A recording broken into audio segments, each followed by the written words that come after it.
Halo, selamat datang lagi di channel Arloji. Hari ini gue mau bahas jam tangan yang dialnya terbuat dari meteor.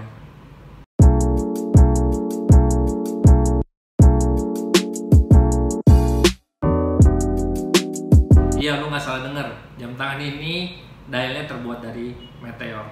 Jadi kenapa gue mau bikin video seperti ini?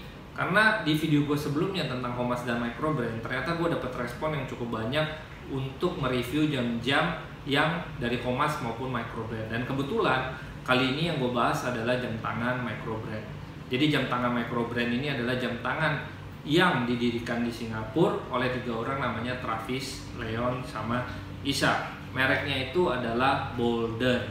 Jadi spirit yang mereka mau kasih ke jam tangan ini adalah spirit yang merepresentasikan orang-orang yang suka kebebasan, suka traveling, suka adventure, suka berpetualang, berani menerima tantangan. Jadi kalau misalnya lu mau beli jam tangan ini, berarti lu bukan orang yang suka ngikutin arus. Lu anti mainstream. Lu mau punya sesuatu yang berbeda sama orang lain kebanyakan. Kalau dilihat dari desainnya ini berani banget. Walaupun dia punya jenis yang sama. Misalnya dia punya GMT, dia punya diver juga, dia punya wartime, dia punya klasik juga, tapi desainnya totally berbeda. Ini benar-benar nunjukin kalau misalnya mereka nggak mau sama dengan orang lain, mereka mau bebas, mereka berani menerima tantangan desain, terus juga mereka berani berpetualang terhadap desain-desain yang mereka keluarkan. Oke, kita mulai review dari Boulder. Jadi ini kalau lo beli, case-nya akan seperti ini. Ya, jadi kalau lu lihat case-nya itu benar-benar nunjukin bahwa jam tangan ini adalah jam tangan tangguh adventure. Jadi case-nya itu dia buat sampai jam tangan ini benar-benar terlindungi dengan baik. Case-case kayak gini biasanya ini kalau buat ngelindungi kamera atau audio yang kalau dalam proses pemindahannya itu harus tahan banting. Oke, kita buka. Nah, ini kalau mau dilihat, ini ada lapisan busanya, jadi benar-benar jam lu bakal tahan banting kalau lu bawa-bawa dengan case seperti ini. Ada kartu garansinya ya, ini nggak gua bahas. Nah, ini adalah case dari jam tangannya. Ini lapisan pelindung kacanya gue lepas dulu. Nah, gue akan bahas case dari jam tangan ini. Jadi jam tangan ini diameternya 44 mm ya, tulaknya sekitar 46an, tebalnya 14,5 mm. Ini memang bukan sesuatu yang bisa dipakai oleh orang yang lingkaran lengannya terlalu kecil, tapi kelebihannya adalah kalau dilihat laknya ini adalah curve, jadi nggak bakal gantung-gantung banget. Kalau misalnya lu pakai, nanti gua akan kasih lihat jatuhnya ke tangan seperti apa. Case ini terbuat dari stainless steel 316L, sama seperti kebanyakan jam tangan lainnya, kecuali Rolex itu biasanya pakai 904 ya, campurannya mereka sendiri. Nah, kalau kristalnya ini udah safir, dilapisi sama lapisan anti reflektif. Markernya ini ada seperti ini. Jadi markernya ini luminasi semua. Nah, di dalamnya ini, di inner bezelnya istilahnya, ini adalah GMT. Nah, ada berapa jarum? Dia ada 4 jarum seperti GMT lainnya. Jarum jam yang pendek, jarum menit, dan jarum detik. Dia punya ujung orange sebagai detail yang menurut gua bagus banget. Terus ini adalah jarum GMT-nya. Nah, untuk bezelnya sendiri, bezelnya ini bisa diputar 2 arah, jadi nggak unidirectional, karena memang ini bukan jam tangan diving. Terus juga warnanya biru, ini dari seramik, dipahat dikasih warna putih yang tulisannya adalah nama-nama kota di dunia. Terus dilihat dari geriginya, ini juga lain daripada yang lain. Di bagian crownnya lo bisa lihat ada logonya Boulder. Nah, ini menarik banget case bagian bawahnya. Jadi desain dia nggak bulat-bulat, tapi juga nggak tajam. Ujung-ujungnya halus.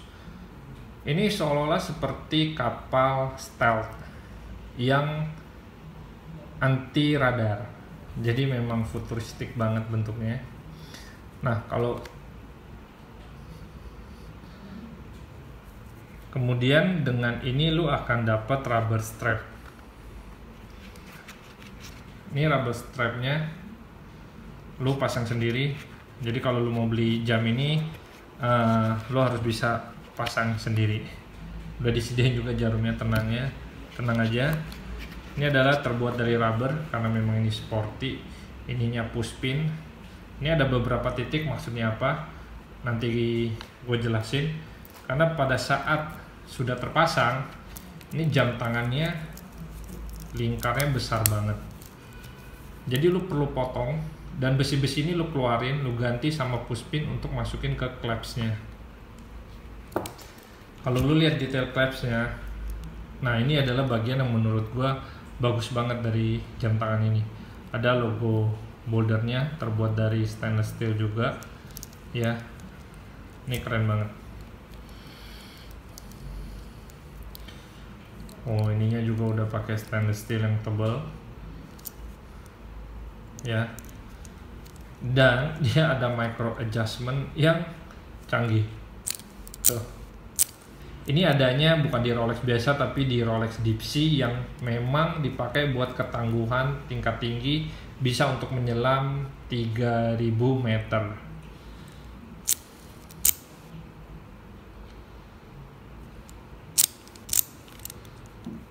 Oke, ini juga ada apa namanya? Ini micro adjustmentnya. Nah, ini lubang-lubang ini dan lubang ini adalah lubang-lubang yang nanti untuk lu taruh di push pin di sini. Jadi push pin ini udah ada.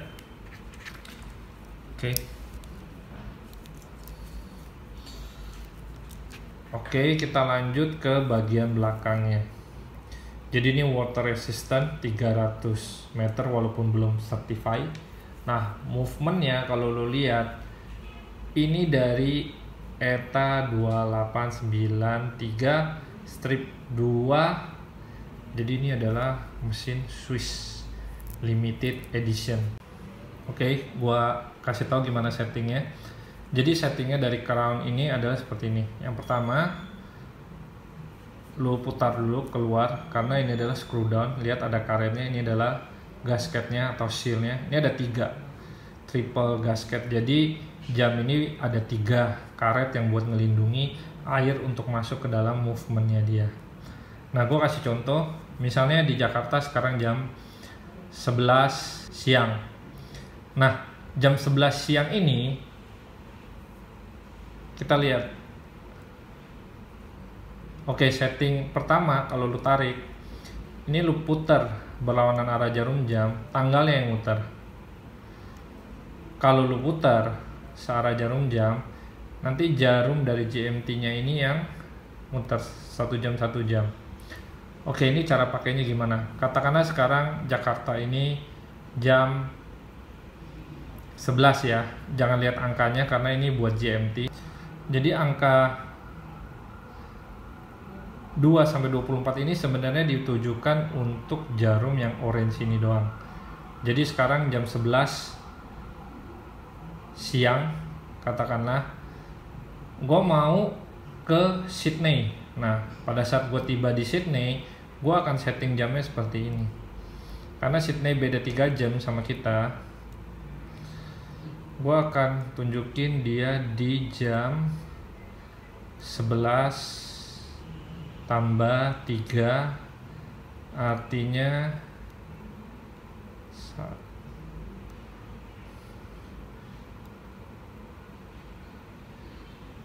dia jam 14. Oke, jadi jam 2 siang. Oke, gua screw down dulu. Nah, sekarang kita tahu di Jakarta itu jam 11 siang, katakanlah di Sydney itu jam 14. Oke. Beda 3 jam. Nah, kalau gua akan set ini di tengah sebagai Sydney. Gue inget sekarang gue lagi di Sydney jam 14, kemudian jam di rumah gue adalah jam 11 siang. Nah, lalu kalau gue mau tahu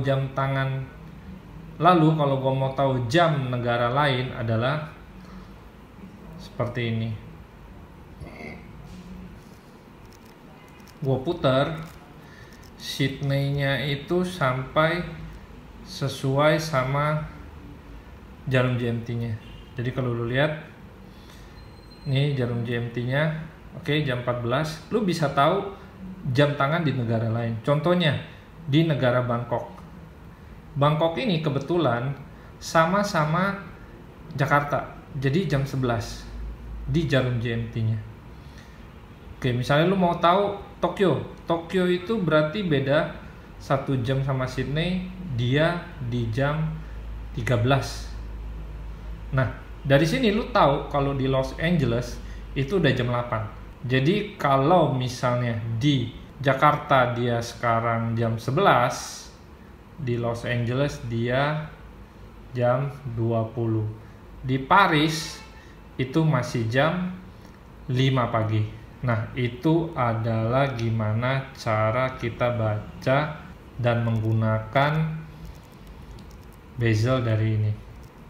Nah, gue juga mau nunjukin jam tangan ini kalau dipakai jatuhnya seperti apa. Jadi bisa lu lihat ini jam bener-bener ngikutin tangannya lu, walaupun dia punya ketebalan yang lumayan dan diameternya cukup besar. Gimana? Kalian suka jam tangan ini? Kalau kalian suka silahkan di like, dan kalau menurut kalian teman-teman kalian yang mungkin suka micro brand silahkan di share ke mereka, dan juga jangan lupa subscribe ke channel ini untuk video-videoku yang berikutnya. Terima kasih.